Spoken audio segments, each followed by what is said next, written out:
ሰላም ጤና ይስጥልኝ ውድ የጤና 360 ቤተሰቦቻችን እንደምን አላችሁ? እንደ ሁል ጊዜ ሁሉ ለእናንተ ይበጃሉ፣ ይጠቅማሉ፣ ያስተምራሉ ያልናቸውን የጤና መረጃዎች ይዘንላችሁ ቀረብን። ዛሬ ደግሞ እስቲ በጥያቄ እንጀምር። ጥያቄ ልጠይቃችሁ። ተራ የራስ ምታት መስሏችሁ ግን ህመሙ ሲጀምር ዓለም የምትዞርባችሁ ብርሃን የሚያስፈራችሁና ዝም ባለ ጨለማ ክፍል ውስጥ ብቻ መሆን የሚቃጣችሁ ጊዜ አለ? ብዙዎቻችን ጭንቅላቴን አመመኝ ብለን ዝም እንላለን። ግን ዛሬ የምናወራው ስለ ማይግሪን ነው። ማይግሪን ዝም ብሎ ህመም ብቻ ሳይሆን ህይወትን ፖዝ የሚያደርግ የነርቭ ችግር ነው። ዛሬ በዚህ ቪዲዮ ማይግሪን ምንድነው፣ እንዴትስ በቀላሉ እንቆጣጠረዋለን የሚሉትን በደንብ እንፈትሻለን። ስለዚህ እስከ መጨረሻው ቪዲዮን ይከታተሉት። መጀመሪያ አንድ ነገር ግልጽ እናድርግ። ማይግሪን ስትረስ ስለበዛብን ብቻ የሚመጣ ነገር አይደለም። የጭንቅላታችን ነርቮች እና የደም ስሮች ለተለያዩ ነገሮች ኦቨርአክት ሲያደርጉ የሚፈጠር ነው። ልዩነቱ ምንድነው ካላችሁኝ፣ ተራ የራስ ምታት በሁለቱም በኩል ሊሆን ይችላል። ማይግሪን ግን አብዛኛውን ጊዜ አንድ በኩሉን ብቻ የሚመታው ልክ እንደ ልብ ትርታ ቱክ ቱክ የሚል ስሜት አለው።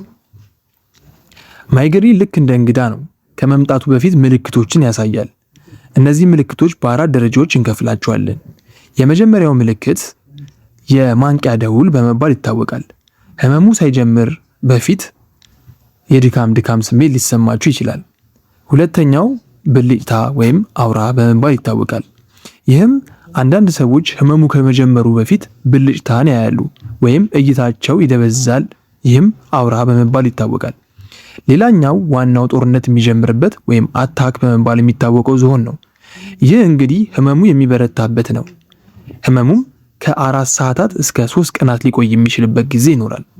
የመጨረሻው ምልክት ድካሙ ወይም ደግሞ ፖስትድሮም የሚባለው ስቴጅ ነው። ህመሙ ሲለቅቃችሁ ልክ ሸክም እንደተሸከመ ሰው ሰውነታችሁ ይዝላል። እሺ፣ ምን ነገሮችን ማይግሪን የሚቀሰቅሱ ነገሮች ናቸው ተብሎ ሊታሰብ ይችላል የሚለውን እንመልከት። ለሁሉም ሰው እኩል አይደለም፣ ግን ዋና ዋናዎቹ የመጀመሪያው ምግብ ነው። ለምሳሌ ቸኮሌት፣ አይብ፣ ቺዝ ወይም ደግሞ የታሸጉ ምግቦች ማይግሪን ሊቀሰቅሱ ይችላሉ። ሌላኛው ውሃ ማጣት ነው። ይህ በጣም ቀላል ግን ብዙ ሰው የሚረሳው ነው። ውሃ ካልጠጣን ማይግሪን ይነሳብናል። ስለዚህ ውሃን መጠጣት ማይግሪናችንን ለመከላከል ወይም ደግሞ ማይግሪናችን እንዳይነሳ ከሚያደርጉ ነገሮች አንዱ ነው። ሌላኛው እንቅልፍ ነው። ወይም በጣም አርፍዶ መተኛት ወይም ደግሞ ከመጠን በላይ መተኛት፣ ይህም ማይግሪን ካለቦት እንዲቀሰቀስቦት ምክንያት ሊሆን ይችላል። ሌላኛው ሽታ ነው። ኃይለኛ ሽቶ ወይም የሲጋራ ጭስ ይህንን ነገር በቀላሉ ሊቀሰቅስባችሁ ይችላል። ታዲያ መፍትሄው ምንድነው ልትሉ ትችላላችሁ። አንደኛው ማይግሪን ዲየሪ አንዱ መፍትሄ ነው። ወይም ማስታወሻ ያዙ።